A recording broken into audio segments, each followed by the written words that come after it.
Olá, muito boa noite para você. Está começando o Jogo do Poder deste domingo e nós recebemos Luiz Cláudio Romanelli, deputado estadual do Paraná pelo PSD. Vem com a gente.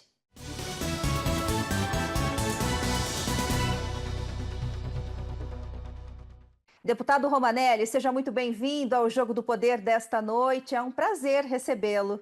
Prazer é meu, querida, poder participar de um programa tão tradicional da CNT, enfim, da televisão brasileira de uma maneira geral. Para mim é uma honra, eu sou muito grato pelo convite. Muito obrigada mais uma vez pela sua disponibilidade. E, deputado, a gente começa com um assunto que impacta diretamente o dia a dia das pessoas, da população, que é a chamada tarifa zero. Hoje nós sabemos que mais de 160 cidades pelo país já adotaram essa medida e no Paraná são 17 municípios. O que seria a tarifa zero? É ônibus gratuito para a população aos finais de semana, em dias aí que são convenientes para cada cidade, né? Gostaria de saber se o senhor apoia essa medida, como que funciona esse sistema e quem que arca daí com essa despesa do lado de lá para a população não precisar pagar o ônibus? Tem várias propostas de tarifa zero e, inclusive, muitos municípios adotaram, né, estratégias baseadas exclusivamente no seu orçamento, no orçamento público, onde é integralmente subsidiado o funcionamento do sistema de transporte público de passageiros. Mas a tarifa zero é uma ideia para que a gente possa, não apenas em finais de semana ou especificamente para alguns grupos determinados, você ter uma passagem de ônibus de graça, né? Ou seja, a ideia, na verdade, que tem duas propostas básicas. Uma que seria um reordenamento de tributos, e aí baseado no Fundo Nacional de Transporte, onde você efetivamente transformaria o Plano Nacional de Mobilidade Urbana numa realidade, ou seja, para fazer com que você tivesse uma redução no número de veículos circulando nas cidades e um aumento da disponibilidade do transporte público de qualidade e, ao mesmo tempo, com tarifa zero, porque o tarifa zero, na verdade, não é gratuito, né? Ou seja, alguém está pagando a conta. Se você fizer isso através de uma revisão tributária, de poder destinar, né, parte de tributos para a criação de um fundo que bancaria a operacionalização do sistema, ou então um sistema, uma lógica que é de pensar um pouquinho fora da caixinha. Vamos dar um exemplo aqui de Curitiba. Curitiba, você tem hoje cerca de quase 1 milhão de trabalhadores que têm carteira de trabalho assinada, sendo que o empregador, qualquer que seja ele tem obrigação de fornecer para os empregados que têm demanda, que têm necessidade, o vale transporte. O vale transporte ele cobre, né, até 6% do valor do salário, com 6% do salário do trabalhador, ele faz com que o trabalhador tenha, pelo menos uma grande parte do custo do transporte subsidiado pelo empregador. Exemplo, trabalhador que ganha R$ 2.000 por mês e que ele gaste R$ 300 de vale de transporte mensal, R$ 180 quem paga o vale transporte é a empresa, e 120 é o trabalhador que paga na prática, né? O que é a lógica? A lógica, na verdade, é o seguinte: um sistema igual de Curitiba, ele custa aí em torno de R$ 90 milhões por mês. Então, se você tivesse, por exemplo, quem tem carteira de trabalho assinado, vamos ficar nesse foco. Por exemplo, a rede CNT, né? Ela tem aqui em Curitiba, que está a matriz da empresa, vou dar um número, assim, tem 200 trabalhadores com carteira de trabalho assinada. Muito bem, a empresa faria o quê? Ao invés dela ter que gastar R$ 180 por mês para cada um desses trabalhadores que ela teria que pagar, por ser um salário médio, ela recolheria uma taxa de R$ 100 para um fundo municipal de transporte. Esse fundo municipal, na verdade, não cobraria nada do trabalhador. E todo o sistema, então, seria pago, bancado no quê? Olha, o número de pessoas que têm carteira de trabalho assinada, cada empregador pagaria com base no número de pessoas que ele tem, recolheria essa taxa mensal, o trabalhador não precisaria mais pagar aqueles R$ 120, nem a empresa ia pagar os R$ 180, ia pagar R$ 100 por trabalhador, e com isso você efetivamente teria o financiamento do sistema, que, como eu disse, que custa em torno de 90 milhões, vamos dizer que você arrecadasse 100 milhões por mês. Você, inclusive, acabaria com o subsídio que tem hoje, um subsídio alto, tanto do Estado quanto do município, no sistema. Faria com que, de fato, você ia ter uma dinâmica muito melhor, porque o ônibus iria transitar, né, pelas linhas que ele transita, sem ter cobrador, entraria quem quisesse no ônibus.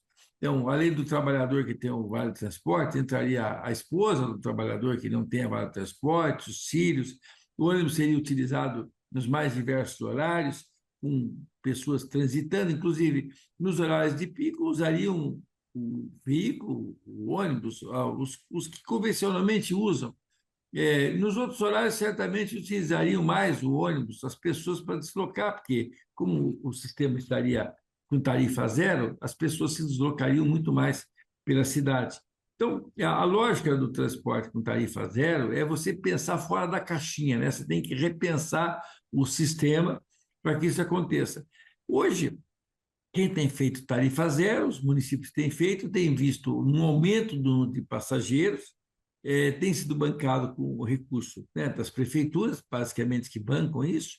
No caso do Estado, o Estado subsidia fortemente ainda o transporte metropolitano de Curitiba, porque é necessário, mas se você tivesse, de fato, uma lógica baseada no número de pessoas, de trabalhadores com carteira de trabalho assinado, pagando uma taxa mensal, certamente você teria uma redução, as empresas seriam remuneradas por prestação de serviço, ou seja, você teria um sistema muito mais leve funcionando e com muito melhores resultados para todos. E, deputado, como que o senhor observa a eficiência do transporte público no estado do Paraná, especialmente em Curitiba? Onde está o gargalo? Quais são os principais desafios?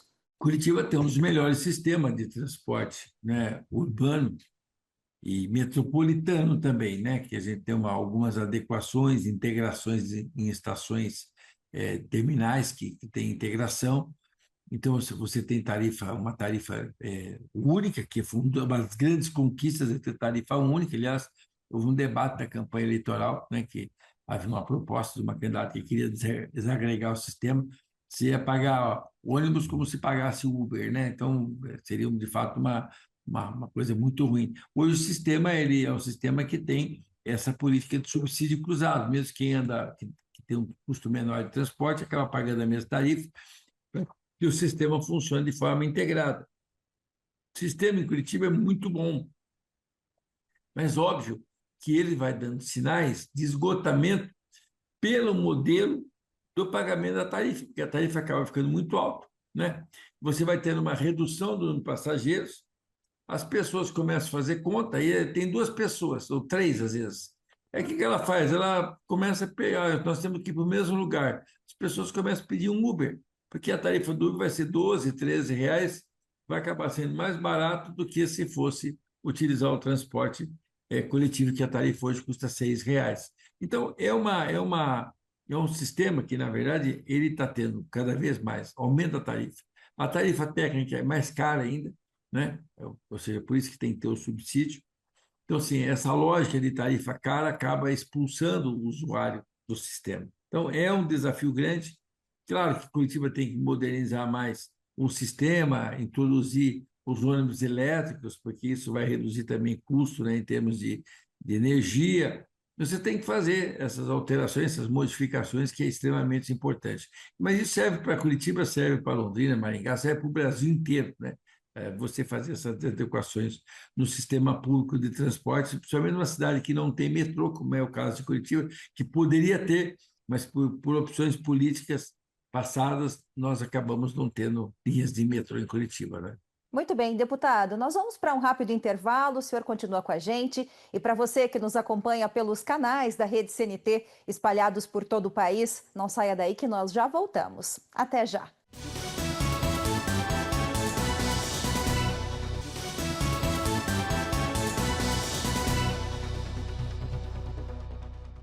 Estamos de volta com o Jogo do Poder desta noite. O nosso convidado especial é o deputado estadual pelo Paraná, Luiz Cláudio Romanelli. Deputado, a gente passa por um momento de bastante incerteza comercial quando se trata de Brasil e Estados Unidos. Eu gostaria de saber, na sua opinião, por toda a sua experiência política, o quanto que isso impacta, né, essa incerteza, esse tarifaço, impacta diretamente a vida dos empresários paranaenses, a vida da população, e não só do Paraná, mas também como um todo, né, para o Brasil também. Primeiro, é uma enorme surpresa, né, que nós pudéssemos estar vivendo isso, até porque todos nós que acompanhamos, estamos na política, acompanhamos as relações internacionais. O Brasil é um país que sempre manteve uma relação extraordinariamente boa com os Estados Unidos da América, né? Ao mesmo tempo, nós sempre tivemos um comércio muito forte com os americanos. Nos últimos anos, até reduziu um pouco, porque o Brasil acabou abrindo novos mercados, mas, indiscutivelmente, né, quando o atual presidente norte-americano, Donald Trump, ele veio com a ideia de tarifar os países com o qual ele tinha déficit comercial, eu mesmo, como brasileiro, nunca tive a menor preocupação, porque eu sempre soube que o Brasil, né, pelo menos nos últimos 15 anos, tem tido sempre déficit comercial em relação aos americanos. Na verdade, nos últimos 15 anos, o Brasil teve um déficit com os Estados Unidos nas suas transações de 460 bilhões de dólares, né? O que é um número bem significativo. Então, não há nenhuma explicação de o Brasil está explorando os Estados Unidos. Ao contrário, nós temos cadeias produtivas que são muito integradas. Nós, basicamente, né, consumimos, claro, os americanos produtos elaborados, com alta tecnologia, e exportamos alimentos, né? O Paraná mesmo exporta carne, exportamos, enfim, produtos, suco de laranja, que é produto também que é importante para o comércio americano, café de qualidade que a gente exporta também. No caso do Paraná ainda, a madeira, né? Nós temos esse setor madeireiro nosso, talvez seja o mais afetado na nossa economia da relação com os Estados Unidos, porque o setor madeireiro ele produz laminados e compensados e partes e peças, inclusive da produção de unidades habitacionais nos Estados Unidos. E nós temos uma indústria importante nesse segmento. Então, esse é um setor muito impactado e que certamente vai gerar desemprego no Paraná, né? As medidas que foram adotadas de retaliação para o Brasil. Eu digo retaliação porque o fundamento, na verdade, não está bem na economia, né? A gente fica supondo, mas a justificativa do presidente norte-americano é em relação àquilo que ele considera injusto, um julgamento do ex-presidente Jair Bolsonaro, acusado de tentativa de golpe de Estado, né, no final do seu governo. O fato concreto é que nós, que somos brasileiros aqui, que vivemos o dia a dia dos governos e vivemos numa sociedade que a gente sabe que é pautada desde 1985, com o advento da nova República, depois que a Constituição de 88, num Estado democrático de direito pleno. Nós vivemos uma democracia. Eu posso até divergir posicionamento de juízes, de magistrados, ou de promotores de justiça, ou divergir de ministros dos tribunais superiores, como o do STF. Agora, você querer reduzir a importância da nossa democracia e da justiça brasileira, né, como se fosse possível que você apagasse tudo. Não, então nós não vamos mais processar o ex-presidente Bolsonaro e todos aqueles que conspiraram contra a democracia. Não me parece justo isso. Eu sou inclusive, da opinião que o ex-presidente Jair Bolsonaro não pudesse acontecer com ele a mesma coisa que aconteceu com o ex-presidente Lula. Eu entendo que quem, em última análise, deve decidir se ele pode ou não ser candidato é o povo brasileiro, que daí tem a oportunidade de votar ou não. Mas eu entendo assim que a forma com que o processo está sendo feito é um processo que cada dia mais está evidente que havia, ou pelo menos a cogitação por parte de alguns, né, de uma tentativa de golpe de Estado. Eu estou dizendo isso porque, assim, não é para provocar os que estão aí, né, que são adeptos aí do ex-presidente Bolsonaro. Estou dizendo que é aquilo que a gente tem visto, né, do que aconteceu no Brasil. Houve efetivamente uma cogitação. Eu entendo assim, cogitação não é crime, então é uma questão de ver como é que isso vai ser julgado pelos tribunais superiores, mas indiscutivelmente a gente vive, né, uma situação que dessa questão que envolve a retaliação com a taxação, né, contra as empresas, contra o agronegócio brasileiro, que me parece despropósito, né? Porque o que nós vimos? Nós vimos o presidente Bolsonaro enviar o seu filho, Eduardo Bolsonaro, aos Estados Unidos, para justamente promover sanções contra o Brasil. Eu talvez acho, agora o próprio Eduardo tem defendido, pelo que eu tenho visto, o tarifaço, né? Mas a mim me parece que eles queriam outro tipo de retaliação, que era a suspensão do visto e outras questões mais. Mas eu acho que um pouco eles perderam o controle. Até porque eu tenho uma convicção muito parecida com a do governador do Paraná, o nosso Carlos Massa, nosso popular Ratinho, que eu entendo assim, né? Aquela defesa que o presidente Lula fez no âmbito da reunião dos BRICS, de defender a desdolarização do comércio internacional, adotando outras moedas, né, que não o dólar, certamente isso incomoda muito os americanos pela perda do protagonismo que tem no comércio internacional. Outra questão, né? A mim me parece, os americanos querem muito a Embraer, né? Já quiseram comprar a Embraer, não conseguiram, não puderam comprar a Embraer. Talvez de desvalorizar a Embraer seja uma forma de comprar ela na Bacia das Almas. Então, assim, são questões, né, como a do PIX, né? O PIX, segundo eles, estraga o mercado das grandes big techs aí, ou das empresas que têm as bandeiras, né, como os cartões de crédito. Então, assim, são questões que, obviamente, são questões comerciais que, obviamente, podem e devem ser discutidas numa negociação, né? Mas se você querer condicionar tudo isso a uma decisão política por parte de um tribunal superior do país, a mim me parece que não é razoável nem possível isso. Não consigo enxergar razoabilidade e muito menos que alguém vai ceder nessa questão. É uma questão de soberania do Brasil, né? O Brasil é um país soberano, né? O, o atual governo tem um ano e meio de governo pela frente.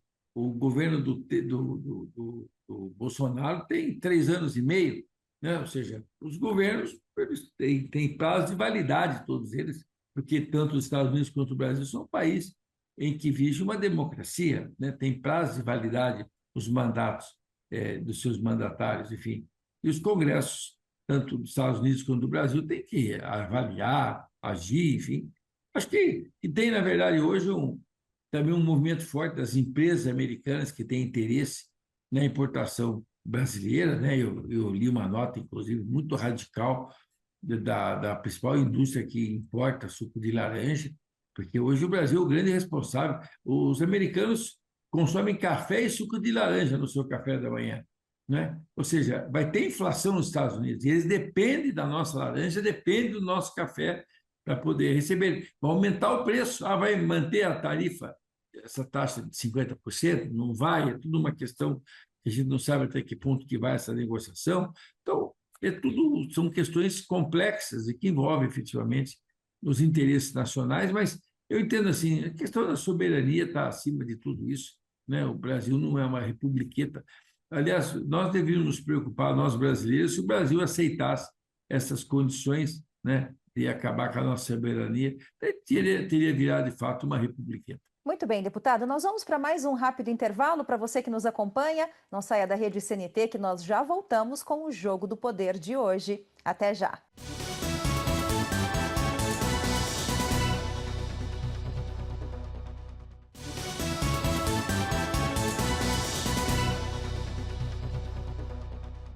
Estamos de volta com o Jogo do Poder, que hoje recebe Luiz Cláudio Romanelli, deputado pelo PSD Paraná.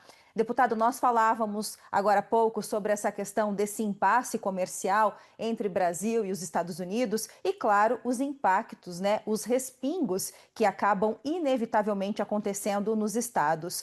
O Paraná tem tido bastante protagonismo nos últimos tempos, liderado rankings importantes.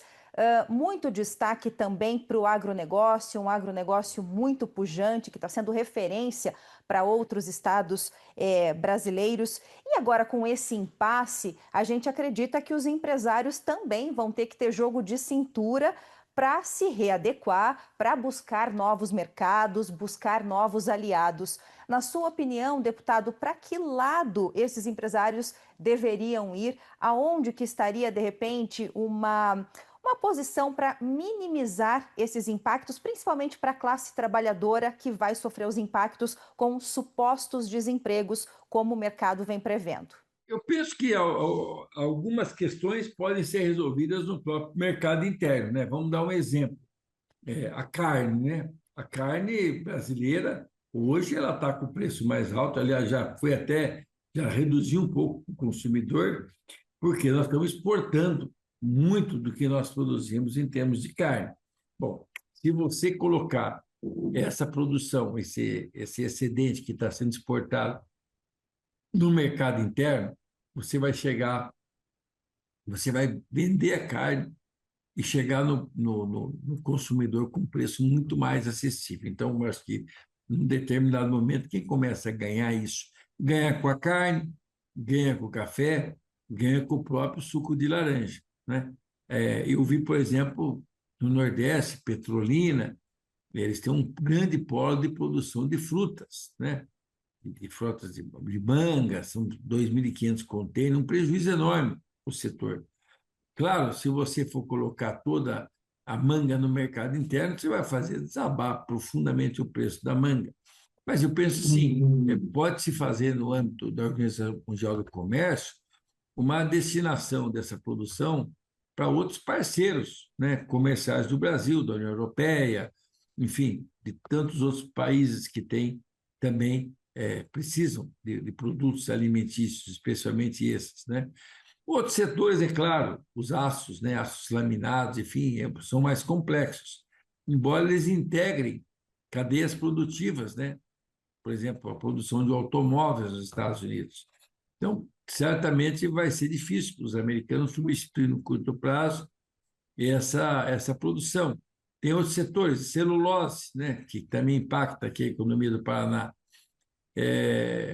Os americanos precisam da celulose brasileira, eles dependem da celulose nossa. Então, eu não entendo como é que eles vão conseguir sobreviver. Eu acho assim o tarifaço de 50%, ele vai acabar sendo trabalhado em exceções, fazer ajustes, por conta da inviabilidade mesmo, né? Que vai ser prejuízo. Ou seja, acho que eles vão ter que reavaliar essas decisões, né, que envolvem também outros mercados. Acho que assim, acho que é um processo bem complexo, né, que envolve também outros países e os americanos, claro, vão ter que também. O Brasil poderá também adotar algumas medidas. Eu penso que tem que ser muito cauteloso nessas medidas que adotar.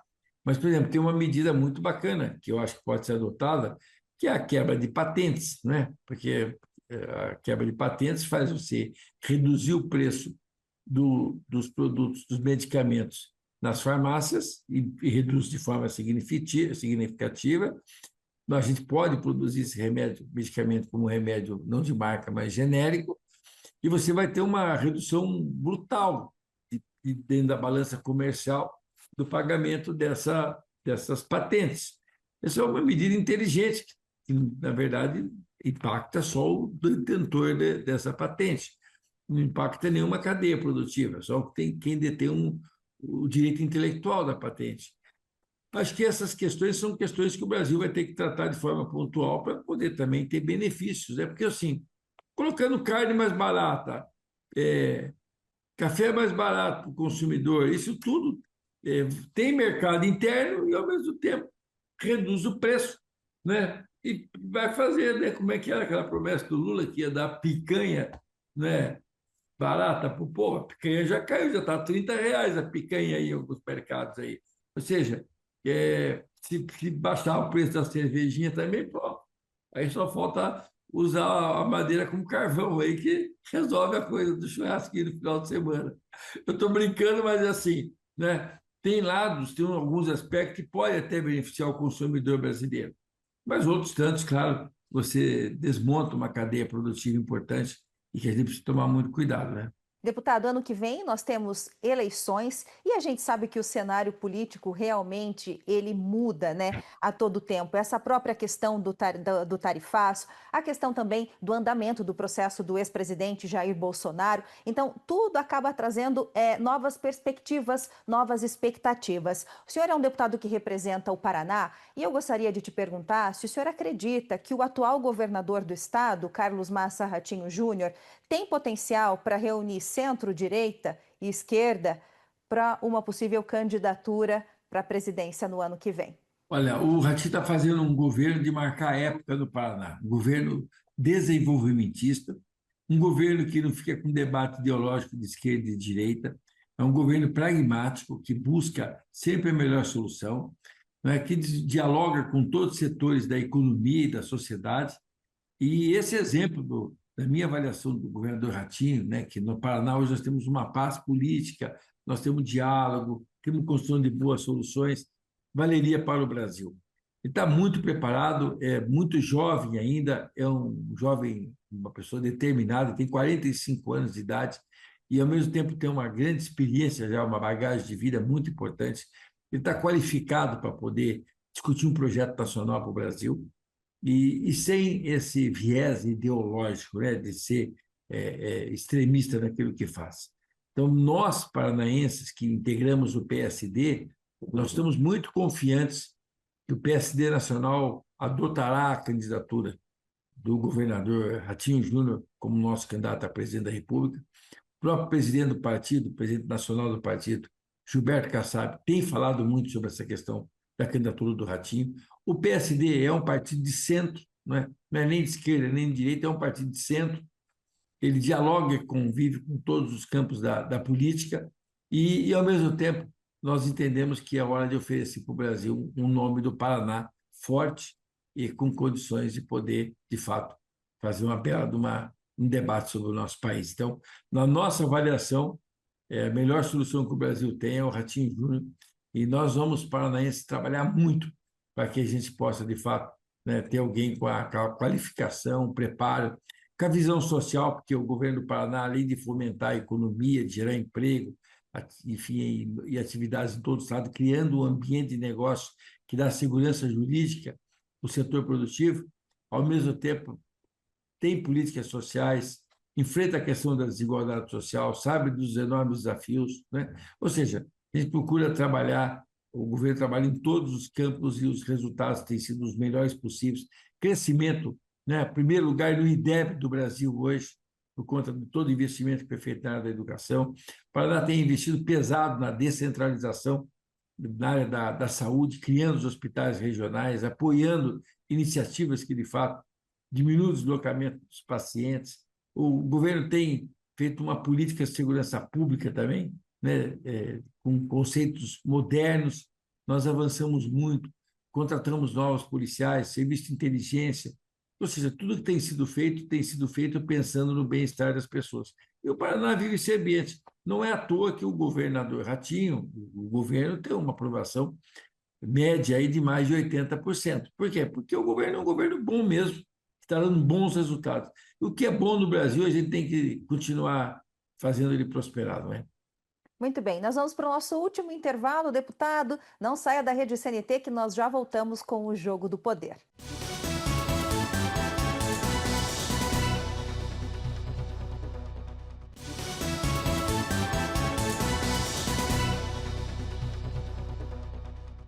Estamos de volta com o Jogo do Poder, que hoje recebe Luiz Cláudio Romanelli, deputado estadual do PSD Paraná. Deputado, eu acho que o poder legislativo, de forma geral, tem um desafio bem grande, que é encurtar o caminho entre a população, o contribuinte, e o trabalho, aquilo que é feito, dar mais luz, dar mais transparência. O que acontece no executivo acaba tendo uma comunicação melhor, acaba tendo uma maior visibilidade, sendo uma vitrine mais expressiva.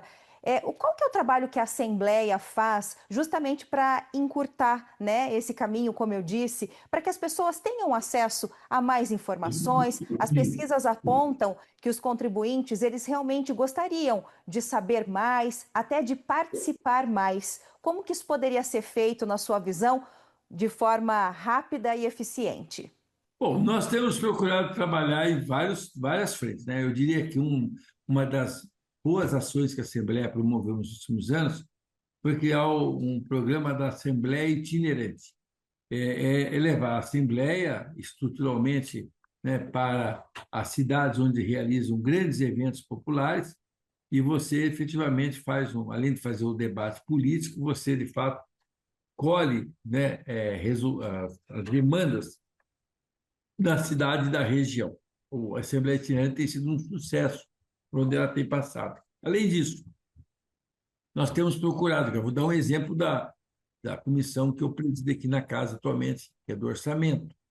Nós fizemos o ano passado, aí no ano retrasado, nós fizemos também uma rodada pelo Paraná, debatendo o plano plurianual, que é o planejamento de 4 anos do Estado, e fazendo audiências públicas, junto com o secretário do Planejamento, então secretário do Planejamento, que agora é secretário das Cidades, o Guto Silva. Nós construímos, inclusive com marcadores, esse planejamento de 4 anos do Estado, ouvindo a população, inclusive coletando demandas, né, até da próprio processo de votação nesses grandes eventos que nós fizemos, e com excelentes resultados. Nós fizemos no ano passado, quando da votação da lei orçamentária anual, nós fizemos também, de novo, aquilo que nós chamamos de orçamento da gente, que é um orçamento participativo, né? Buscamos construir, de fato, uma participação da sociedade. Nós tivemos mais de 3.500 sugestões, e as sugestões foram reunidas, agregadas naquilo que era essencial, né? Dentro de um anexo do orçamento, consta do orçamento, hoje essas sugestões foram feitas, ações muito interessantes. Alguns desses programas já estão sendo implantados, como, por exemplo, os programas do alimento orgânico, da agroecologia, que é um exemplo assim, de demandas sociais que nós tivemos. Então, assim, essa participação a gente faz por N canais, além dos canais institucionais da própria Assembleia, e promover o debate, realizar audiências públicas, né? Ainda há pouco, antes dessa nossa conversa, que eu estava reunido com o Sindicato de Tabacos. Nós fizemos uma grande audiência pública na Assembleia, porque o Paraná quer implantar aqui uma lei, nós queremos implantar uma lei parecida com o do Rio Grande do Sul, em que a classificação do fumo seja feita na propriedade, né? O produtor de tabaco, o Paraná é um grande produtor, nós temos 26, 27 mil produtores de tabaco no estado, uma cadeia produtiva importante. E é isso, a demanda é que não se faça mais a classificação do fumo na indústria ou na filial da indústria, e sim na propriedade, até para o produtor poder, de fato, escolher para quem ele quer vender o fumo. Então, assim, isso foi feito com o quê? Com audiência pública, com uma ampla participação dos fumicultores aqui na Assembleia. Então, esse debate todo da sociedade, ele é sempre muito rico e virtuoso, porque a gente vai tentando encontrar um caminho do meio, um caminho que você possa, de fato, ter o melhor do ponto de vista do processo legislativo. Então, tudo que é possível promover de debate, discussão, a gente tem feito justamente para poder melhorar cada vez mais a sintonia do poder legislativo com a sociedade paranaense. E acho que nós temos conseguido, sim, avançar nesse sentido. Deputado, para a gente encerrar, quais são suas pretensões para as eleições do ano que vem? E a primeira pretensão é que o povo possa me eleger novamente, né? Eu, na verdade, penso que provavelmente disputarei a reeleição como deputado estadual, né? Eu já estou há algum tempo aqui na Assembleia, já tenho uma boa experiência nesse processo todo. Eu represento uma região do Paraná que é o norte pioneiro do estado, mas atuo em muitos outros municípios, no Noroeste também, ou seja, a gente tem um modelo de eleição que não é o ideal, né? Porque o ideal fosse o voto distrital, mas não é. Então, o voto é efetivamente você defende. Então, eu defendo, basicamente, nas regiões que eu atuo, e defendo a causa municipalista, entendo que nós temos, de fato, que fazer as políticas públicas acontecerem onde as pessoas vivem, né? E a gente tem que levar a maior infraestrutura possível para uma cidade, para que as pessoas possam ser felizes onde nasceram ou escolheram para viver. Não é porque a pessoa está numa cidade pequena que ela não deve ter toda a infraestrutura adequada. E a gente sabe que é um desafio grande. Claro que nós do governo aqui conseguimos construir agora uma grande política pública, que é, por exemplo, o programa O Asfalto Novo, Vida Nova, né? Onde cidades com até 100 mil habitantes, é claro que vai passar das de 100 mil, mas até 100 mil habitantes, têm garantido que todas as suas ruas, todas as suas vias urbanas serão pavimentadas com galeria de água pluvial, com calçadas, com luz LED, ou seja, fazendo com que todos tenham qualidade de vida, né, onde elas vivem, por menor que seja a cidade. Então, nós temos feito esses programas que são tão importantes para a sociedade, mas é baseado no quê? Baseado numa melhoria da qualidade de vida das pessoas, reconhecendo que a desigualdade social ela existe e ela tem que ser enfrentada, né? E enfrentada com boa política pública, é isso que faz enorme diferença. Então, quando você defende essas políticas, né, qualquer espaço que você ocupe, espaço de poder, é muito interessante, né, você participar. Claro que seria muito interessante disputar uma eleição majoritária, seja de senador, de governador, vice-governador, uma eleição de deputado federal, são temas. Agora, eu tenho recebido muitos apelos, né, dos que eu represento aqui na Assembleia, da manutenção do mandato de deputado estadual. E eu, como estou aqui, já conheço bem tudo isso, né, acho que a gente construiu ao longo desses anos todos uma boa relação, né, aquilo que eu chamaria aí de um network bom aí com todos poderes, com as instituições, e a gente tem muita coisa para avançar. Né? Para mim, o Paraná é um país, né? Um país enorme, gigante mesmo, com 11 milhões e meio de habitantes. Nós temos um estado que tem avançado tecnologicamente e tem tantos desafios pela frente. Então, acho que trabalhar, podendo construir boas políticas no Paraná, é uma coisa que me motiva muito e que me dá muito resultado do ponto de vista pessoal de saber que estou fazendo aqui nessa nossa passagem terrena, pelo menos já um bom papel aqui para poder fazer a gente ter uma população vivendo mais feliz e mais segura. Muito bom, deputado. Em nome da Rede CNT, eu agradeço a sua disponibilidade. Obrigada pela sua participação no Jogo do Poder de hoje. Bom trabalho, o senhor tem ainda um bom tempo de trabalho pela frente. Muito obrigada mais uma vez, foi um prazer recebê-lo.